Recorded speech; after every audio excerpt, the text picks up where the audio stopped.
Well, good evening, everyone. Always thankful for the opportunities that I have. The title of the lesson is Mistaken Alliance. And in Joshua chapter 9, I believe that's exactly what we find, a mistaken alliance. An alliance that should not have taken place, an alliance that was not considered the way it should be considered, an alliance that wasn't looked at the way it should have been looked at. And because of that, I'd say it was a mistaken alliance. What's interesting is if you look around our society today, they're trying to make alliances everywhere. It's like they'll say that there is no impossible alliance. You can be in alliance with anybody. You can be in a unity with anyone. It doesn't matter what they believe. It doesn't matter what you believe. There is no impossible alliance out there. There is no impossible partnership. But I think the Bible actually paints a picture that is very contrary to what our society is trying to tell us. And the Bible, I think, paints a picture that, you know what, there are things that we have to have in common to be united. But yet our society says, you know what, there's so many things that we can cast aside. It doesn't matter if you believe in Jesus. It doesn't matter if you worship this way. It doesn't matter if you do things this way. There are certain things that don't matter. We can just cast those aside and we can be united. Here in Joshua chapter 9, we have people that I think make a mistaken alliance. And I think by looking at Joshua chapter 9 and this treaty that's made that I think was a mistake, we can learn from that perhaps things that we should watch out for when we're making alliances, whether it is in our physical lives or whether it's in our spiritual lives and when it comes to religion and the way we live our lives. See, I think 2 Corinthians chapter 6 at verse 14 and following, I think we have a case that there are things that are different. But yet our society says, no, there are no things that are different. And in fact, we can be united in all kinds of things. But in 2 Corinthians chapter 6 and verse 14 it says, do not be unequally yoked together with unbelievers. For what fellowship has righteousness with lawlessness? And what communion has light with darkness? See, here's some things that can't be united, right? We cannot have light united with darkness. And that makes sense. If we go into a dark room and we turn on the light, what immediately happens is the darkness goes away. Darkness and light cannot be united. And we see this picture painted out, and he goes on and he says, or what part has a believer with an unbeliever, and what agreement has the temple of God with idols? There are certain things, and we do want to be careful and we do want to consider these things, but there are certain things that cannot be in alliance. Light is certainly not in alliance with darkness, and those are things that we have to consider. There are things that are objective, right and wrong, and that's something that our society runs away from at every opportunity. Our society runs away from the idea that there could be something called righteousness and something called unrighteousness. They don't like it. They'll run away from it. In fact, if we look around our society, what they're trying to do is they try to make every issue, non-essential. Now, I understand that there are things that are matters of opinion. That's not what we're talking about. But there are some absolute essentials that if not agreed upon, unity cannot be there. Unity cannot be there. There are matters of opinion. But when it comes to righteousness and unrighteousness, are those matters of opinion? Are those things that we can just decide and change whenever we feel like it? A lot of times people find themselves in very strange alliances. I think people find themselves in mistaken alliances because they haven't considered what righteousness is and what unrighteousness is. There's some strange alliances that if we looked at today, we would say, how could that alliance even take place? For example, Jews and Muslims. Is there any case where we could say, Jews and Muslims meeting at the same place and agreeing? People are starting to do that now. We would think that Jewish faith and the Muslim faith, they could never come together and have anything, but yet people are trying to do that now. You think that there are some alliances that would just be impossible, like black members of the KKK, and yet we see things like that. It's really strange how slowly but surely we have degraded the things that people can be unified on. The things that we can be unified on become so meager and so small that we look at it and say, how can alliance even take place? But yet people are trying to do that. See, what people are trying to do and what Satan's trying to do, but slowly but surely, is Satan's trying to make it gray and trying to say that the gray is okay. We got a little bit of the light, we got a little bit of the darkness, we mix those together, gray's okay, but that's not what the Bible's pointing out. It's righteousness and unrighteousness. And if we can't clearly define what those things are, I think we'll find ourselves in a mistaken alliance. I think we'd find ourselves in an impossible alliance, one that we could not maintain because the ideas are conflicting. The ideas cannot go together. I think God really tries to pound this home. If we look in John chapter 3, verses 17 through 21, it says, "For God did not send his Son into the world to condemn the world, but that the world through him might be saved. He who believes in him is not condemned, but he who does not believe in him is condemned already, because he has not believed in the name of the only begotten Son of God. And this is the condemnation, that the light has come into the world, and men love darkness rather than the light, because their deeds were evil. For everyone practicing evil hates the light and does not come to the light, lest his deeds should be exposed. But he who does the truth comes to the light, and his deeds may be clearly seen that they have been done in God." There's certain things that cannot be in alliance. There's certain things that cannot be unified on, but yet our world is trying to say it's okay. Light and darkness cannot mix. When we're talking about righteousness and unrighteousness, those can't mix. But yet people are trying to mix those all the time. They're trying to be unified on things that cannot possibly be unified. In Joshua chapter 9, we find a treaty that's made, and I think it was a mistake. And I think the Bible's telling us a mistake, and I think if we look at it, maybe we can look at it through the lens of ourselves and make sure that we don't make the same mistakes as they did here in Joshua chapter 9. I'm going to start in verse 3. It says, "But when the inhabitants of Gibeon heard that Joshua had done to Jericho and Ai, they worked craftily and went and pretended to be ambassadors, and they took old sacks on their donkeys, old wineskins, torn and mended, old and patched sandals in their feet, and old garments on themselves, and all the bread and their provisions was dry and moldy. And they went to Joshua to the camp of Gilgal, and they said to him and to the men of Israel, 'We have come from a far country, now therefore make a covenant with us.' Then the men of Israel said to the Hivites, 'Perhaps you dwell among us, so how can we make a covenant with you?' But they said to Joshua, 'We are your servants.' And Joshua said to them, 'Who are you, and where have you come from?'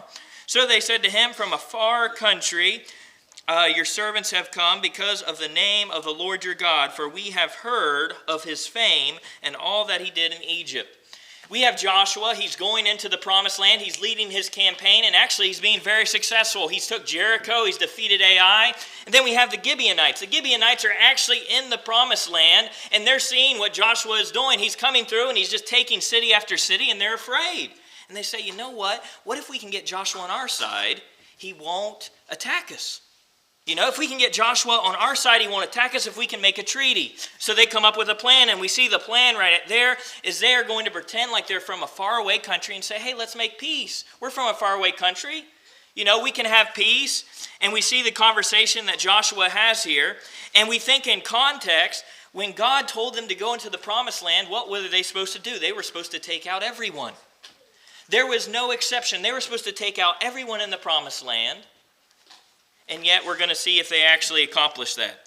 As the reading goes on, we have their story unfold, their lies, verses 11 through 13. It says, "Therefore our elders and all the inhabitants of our country spoke to us, saying, 'Take provisions with you for this journey, and go to meet them, and say to them, We are your servants. Now therefore make a covenant with us.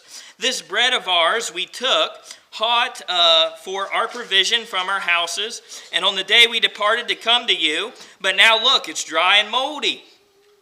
And these wine skins which were filled with new, and see, they are torn, and these our garments and our sandals have become old because of our long journey.'" They're lying to Joshua, and they're trying to say, "Hey, we're from a far country. Look at all this. When we left, we had all fresh food. When we left, we had garments that were not damaged." And he's telling this lie. In verse 14, it says, "The men of Israel took some of their provisions, but they did not ask counsel of the Lord." As the religious world gets more foggy, people are going to do similar things to the Gibeonites. They're going to try to make alliances. They're going to say, "Hey, why don't you join up with us? We're friends, after all. We're friends, and you know what? We like the God that you serve. We've heard about the God you serve, and we want to be united. We want to have an alliance. We want to have peace. We want to have understanding with one another. They're going to come with this story, and they're going to come with all these lies. But I see the first mistake that's going to lead to all kinds of other problems for Israel and Joshua is they didn't counsel God. I suggest to you, whenever we make an alliance in this life, whether it's in relation to our marriages, when it's relation to our homes, when it's relation to all these things that are in our lives, our spiritual lives in the church, the first thing that we must do is we must consult God.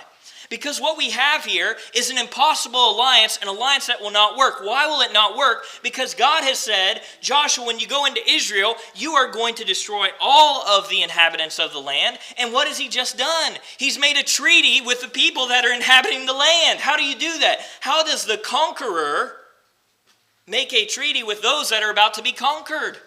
How can you be the one that is supposed to take over these people, and yet now you're making a treaty? No, I can't take over these people. That's an impossible partnership. It's a mistaken alliance. And people do this in religion all the time. A lot of times they'll buy into the lies. They'll fall into the smoke screen. They'll fall into all of this that looks good on the outside. But what they forget to do is counsel God. Do we counsel God when it comes to our spiritual alliances? Because I can tell you that the Lord's church has been struggling with this in years past, particularly recently. Slowly but surely, the Lord's church is starting to see this, the denominations. The denominations are coming and saying, hey, we've got some things in common, right? We like the God that you serve. We like some of the things that you do benevolently. Why don't we join together? Hey, you guys pray, we pray. Let's have a prayer group together and let's do these things. We've got to be careful. Will we consult God, or will we fall into the same trap that Joshua does? Joshua goes, you know what? This sounds good. You know, they want to be our friends. They want to be our allies. Doesn't this sound good? They're from a faraway country. This sounds great to me. But what did he not do? He didn't counsel God. Will we counsel God when it comes to our spiritual allegiance? Will we counsel God when it comes to our spiritual partnerships? You know, I think about marriage as well. Did you consult God before you entered marriage? Did you think about your partner? Did you think about the relationship that you were getting into? Did you think about your spiritual relationship with Christ? Did you think about the entity, the church, and its spiritual relationship with other people and the world around it? Are we consulting the Bible when it comes to our beliefs? In 2 Timothy, chapter 3, verses 16 and 17, the Bible tells us that the Bible has given us all things that pertain to life and godliness. It says, all Scripture is given by inspiration of God and is profitable for doctrine, reproof, for correction, for instruction in righteousness. Well, when we look back at 2 Corinthians chapter 6 and verse 14, it says there's righteousness and there's unrighteousness, which the world doesn't want to, admit. And then we look here in 2 Timothy chapter 3, verses 16 and 17, the Bible says, hey, you know what? If you consult the Bible, if you consult the Word of God, you can know what righteousness is. Not a righteousness of opinion, but a righteousness based and founded upon the words of God. I look back and I reflect on my life. What are the biggest messes that I've got myself into? And I think to myself, many times it was when I didn't consult the Word of God. When I didn't think about what God thought about this particular issue. And I just went ahead myself thinking that I knew best. And I got myself into a world of hurt many times because I didn't consult God first. Joshua's just made a huge mistake because he didn't consult God. And now he's in this relationship that's really impossible. It can't work. Why can't it work? Because they're supposed to conquer these people, and they've just made a treaty where they can't conquer them. Now we see as the passage unfolds, we see what happens. They end up, the Gibeonites become slaves, and things start to work out, but it's going to cause problems down the road for the Israelites. We have two options, righteousness and unrighteousness, and I wonder if we consult God when it's needed. Do we consult God when it comes to our unity? Do we consult God as we go out into the world and we consider alliances and things of that nature when it comes to spiritual things? There's a lot of strange things that are happening in the religious world. A lot of weird alliances that are happening that we've never saw before in the history. And why is that? Because people aren't consulting God anymore. They're saying, hey, we can be best buds. We can be friends. Why? Well, we're not going to look at God's Word. Yeah, we can worship in that way. That's okay. And we see this happening all the time. We see it even in our communities in relation to schools. They try to have these prayers events, and they try to bring the Catholics, the Methodists, the Baptists, the Church of Christ. They try to bring them all together and say, let's have a prayer group together. Well, how can we do that? We disagree on so many things, and they try to do that on Saturday, and then come Sunday, what do? We all separate again. There's some strange alliances going on. And we have to ask ourselves the question, are we consulting God? How would God feel about this alliance? How would he consider this? How would he view this? But yet our society is pushing us very quickly, very suddenly towards, hey, let's all be in alliance with everyone. An alliance and a partnership is not worth anything if it's not based upon truth. And what the world is trying to get us to do is negotiate our values. And really, that's what's going to end up happening with Israel, is they make this first mistake of not counseling God, and then you know what it leads to? It leads them to be in relationships where they're surrounded by evil, and then being in relationships surrounded by evil, you know what that leads to? Them compromising their moral values. That's what's going to happen. That's what's going to happen to these people. But I think people forget about the process of being saved. You know, you think about how an individual is saved just in physical life. You know, you think of a lifeguard. Of course, I was a lifeguard for a little bit of time. You know, it's one of those, just summer things real quick, not something that I made but one of the first things they said is if you can save the person without getting in the water, that's the way to do it. In fact, they said they gave you plan A, plan B, plan C, plan D, and you know what all those plans involved? Not getting in the water. Because they say if you get in the water, what will the person do? They'll start grabbing upon you. And because they're panicking, they don't really consider you as their savior sometimes. They consider you as, I can probably grab a hold of this person. And they're panicking, and all they're trying to do is get their air, and they'll push you underwater as they're trying to get their next breath of air. They say, whatever you do, try to save them from the outside the pool. But you know what our society tries to tell us? No, jump in the pool. Get into the world and all the things that they're doing, all the evil they're doing. You'll be okay. Don't worry about it. But the process of being saved usually involves a person in a position that is stable and secure. But you know what? When we make mistaken alliances, when we start compromising the unity that God wants, and we start jumping into these dangerous situations, we endanger ourselves. We've got to be rooted in truth. We've got to be standing on truth. You think about all these hurricanes and all the rescue people that come in. They come in on the helicopters. Do those people jump off the helicopter a lot of times? No, they'll stay in the helicopter. They'll feed the rope down and they'll say, please take the rope. Please take the rope from a place that's safe and secure. You cannot save another individual by going into the danger zone in the sense of you go so deep that you can't get out yourself.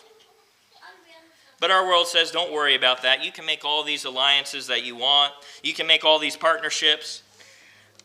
But God is trying to encourage us. You have to stand on some essentials. But what the world says, no, if you want to rescue someone, what you have to do is you have to compromise the Bible in every way. And you've got to say what the world says. And that's how you save somebody. You've got to be working from a stable position. You've got to be working from the standard of the Word of God. But the question is, can you distinguish between good and evil? In Hebrews chapter 5 and verse 14, it says, but solid food belongs to those who are full age, that is, those who by reason of use have their senses exercised to discern between good and evil. Can you discern between good and evil? Can you discern between righteousness and unrighteousness? Because really, that's what we're talking about when we're talking about our spiritual alliances. Is if you can't determine between righteousness and unrighteousness, you're going to have a trouble when it comes to making alliances spiritually. Because when someone comes and they say, hey, I want to do this in worship, and you haven't consulted God, you might accept anything. Well, you know what? That sounds good. I want to do that. We have to be very careful. Now, from this one mistake, what we see is from this one mistake, what happens is Israel kind of spirals out of control. Because from this one mistake, the Gibeonites are not eradicated from the land. And what happens is the Israelites start mingling with the Gibeonites. And what happens is slowly but surely through the years, the Israelites start being surrounded by this. They start marrying the people of the land. And these people start to have an influence on them. Psalm 106 reflects on this. Psalm 106 verses 34 through 39. It says, they did not destroy the peoples, concerning whom the Lord had commanded them. God told them when they went into the land, they were supposed to destroy the people of the land. But it says they mingled with the Gentiles, and they learned their works, and they served their idols. Which became a snare to them. They even sacrificed their sons and their daughters to demons, and shed innocent blood and the blood of their sons and daughters, whom they sacrificed to the idols of Canaan. And the land was polluted with blood. Thus they were defiled by their own works and played the harlot by their own deeds. You know, they started intermingling with these individuals, people that didn't have the values that God wanted them to have, and slowly but surely they were influenced by this, all because of this one compromise that was made a long time ago. We forget some of those basic ideas of the Bible, and people don't like to hear them. 1 Corinthians chapter 15, verse 33, it says, "Do not be deceived. Evil company corrupts good morals." Over the course of time, people can influence you, particularly in a negative way. Are you being influenced by the world in a way that you shouldn't be influenced? James chapter 4 and verse 4, it says, "Adulterers and adulteresses, do you not know that friendship with the world is enmity with God? Whoever therefore wants to be a friend of the world makes himself an enemy of God." Have you decided you are going to get an alliance with the world, an alliance with sin? You know, in Ephesians, the Christian life is compared to marriage. We have the church. We have Christ dying for the church, protecting the church. And when we become Christians, we are in a similar relationship with our Savior. We're married to Jesus Christ. But I don't know if we take that seriously, because sometimes what do? We do all those things that we know are not acceptable in a relationship. Well, what are some of those things that are unacceptable? Well, you know, if you're married, you're not going to flirt with someone else, right? You're not going to cheat on someone else. But yet that's what Christians do sometimes, is they say, you know what? I know I'm married to Christ, but I'll just flirt a little bit with the world for a while. Or, you know, I'll just have an affair with the world for a while and it will be okay. Are we being careful? Are we counseling God before we get into the alliances that are around us? Are we considering the people that are around us and the influence they have? In Proverbs chapter 22, verses 24 through 25, it says, "Make no friendship with an angry man, and with a furious man do not go, lest you learn his ways and set a snare for your soul." You have to be careful with the people that you surround yourself with. Now, this doesn't mean that we don't go out and we try to evangelize. This does not mean that we don't go out and try to spread the gospel. But we have to be careful on who we're making alliances with, because an alliance is an intimate thing. You know, marriage is an intimate thing. Do you consider who you marry? Do you consider on who you get an alliance with? Because those things, those relationships make a huge difference. And are we considering that anymore? Or are we taking a page from the world, a page from Satan? Because what Satan says is, don't consider your relationships. Don't consider your standing with other individuals. Don't consider your alliance. Just go about your day. Don't worry about those things. Don't consult God. Don't consider the people that are around you and in your life. We have to be careful with our alliances. And a lot of times people will go and they'll say, you know what, you just do what you want to do and that won't bother me. You know, and we kind of see that in our society, and I think it's coming back to bite some of us, in the rear. Just do what you want to do. It's not going to bother me. I'm not going to speak out against it. And what happens is now those people are like a big wave coming at us, and they're starting to persecute our children. And you wonder what the generations beyond is going to happen. Because we didn't question our alliances. We didn't take time to consult God and how he feels about certain things, the people around us. But people say all that time, do what you want to do. It doesn't bother me. Well, the question is it going to bother your children? Is it going to bother your grandchildren? Is it going to bother your great-grandchildren? Because we have not taken the time.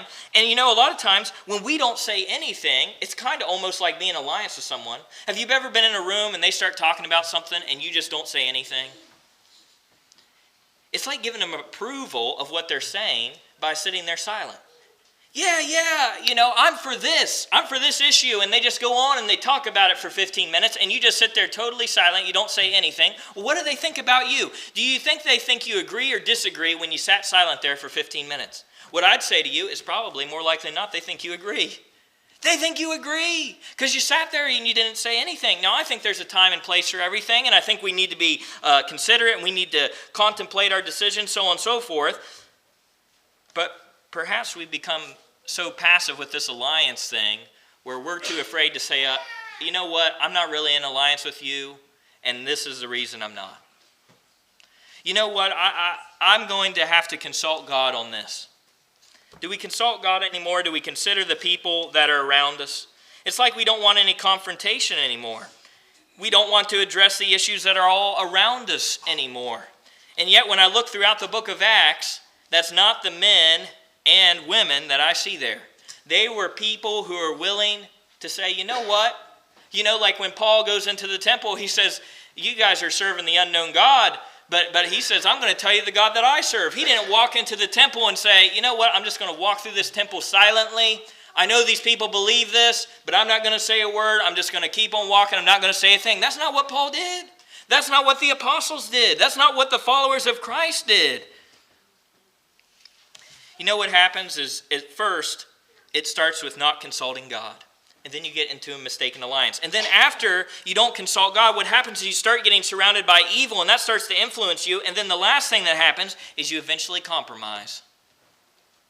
You know, that's what the people of Israel did in many cases, is they started compromising with the people that are around them. And we're talking about compromising their morals. You know, the people of Israel started to say, you know what? Of course, this is as we go on through history, past Joshua, and we get into Judges and times of this, is we have the people of Israel starting to say, you know what, we'll compromise with these people around us. In Amos chapter 3 and verse 3, it says, can two walk together unless they agree? You know, that's kind of a basic idea. You know, can two walk together unless they agree? Who are you walking with? Who is our world walking with? And you know what happens is the only way we can really have unity is if we agree. And if you have two people that have two very different viewpoints, like how an individual is supposed to be saved, how in the world are they going to walk together unless they agree? And what our world says is we're just not going to talk about that. Or they negotiate so much that it looks like for just a short time that they're unified in some way, form, or fashion.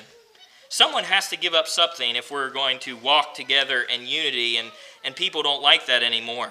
For there to be unity from two opposing viewpoints, someone's going to have to compromise. Someone's going to have to concede. Someone's going to have to give up their position.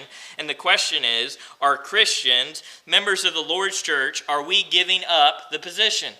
Are we saying, yeah, we'll be in alliance with you. I'm not going to say anything about it. I'm not going to consult God. I'm not going to be worried that there's all this evil around me, my family, my children, my grandchildren. I'm not going to stand up against it. You know, some issues there are no middle ground. And I think that's what God's trying to tell us in 2 Corinthians chapter 6. Some things there is no middle ground. Righteousness, unrighteousness, there's no middle ground. Believer, unbeliever, there's no middle ground. You're going to fall in one of those two categories. But what our world is trying to do is say, no, there's a third category out there. There's righteousness, unrighteousness, and then there's the good people out there. You know, there's the believer, the unbeliever, and then there's the half-believer out there. And that's okay. But that's not the picture I think we see in the Bible, not the picture that God is trying to paint for us, is that when it comes to our alliances and our partnerships throughout this life, we need to consult God. Because if we don't consult God, what will happen is we start to get surrounded by evil. And then after we get surrounded by evil, you know what happens? We start to compromise. Have you considered your alliances and partnerships? You know, we can look out into the world and we can see this easily. How in the world are those two people in alliance together? It doesn't make any sense. But can we see it when we have made a mistaken alliance? I want you to think about your alliances, your partnerships, and your relationships this evening. I want you to think about your alliances, your partnerships, and your relationships this evening and ask you some questions. Number one, did you consult God? Did you consult God? Because many people aren't doing it anymore. They say, I'm going to jump into this relationship, spiritually or physically, and I'm not going to consult God one bit. I'm not going to think about what he says. I'm not going to consider it. Are you consulting God when it comes to your relationships? Because you're not consulting God, I'm wondering if you're at the next step. Are you being surrounded by opposite things that God wants? Because that's what happens is when you don't consult God, what happens is you get drawn into these relationships and you start to look around and you start to see, I'm surrounded by all these things that are opposite of God, what God would want. Instead of being surrounded by righteousness, I'm surrounded by unrighteousness. And the third question I think you should consider is, am I compromising God's standard? Because that's what it leads to. When you don't consult God and you start to get surrounded by evil, slowly but surely what happens is you make a compromise. You make a compromise of what? God's standard. You start believing things that you shouldn't believe. You start doing things that you shouldn't do because you have got yourself into a mistaken alliance. In fact, I think what the Bible's trying to tell us is there's some impossible alliances. There's some alliances that won't get you to heaven. And certainly our world doesn't want to tell you that. There's some alliances that you can get into. You can get an alliance with the devil. It won't get you to heaven. You can get an alliance with false doctrines and doctrines of men. It won't get you to heaven. People are making all kinds of alliances that they certainly should not because they haven't consulted God. Have you consulted God when it comes to your salvation? Have you consulted God when it comes to your relationships? It's definitely something that perhaps we should consider from time to time. Perhaps you need to become a New Testament Christian. Perhaps you need the prayers of the church. We don't want to be in alliance with anything that wouldn't get us to heaven, and the only thing that will get us to heaven is the words of God. And Jesus Christ and his saving blood, if we will do those things, we have to be aligned with truth. Perhaps you're subject to the Lord's invitation. We ask you to please come as we stand and as we sing.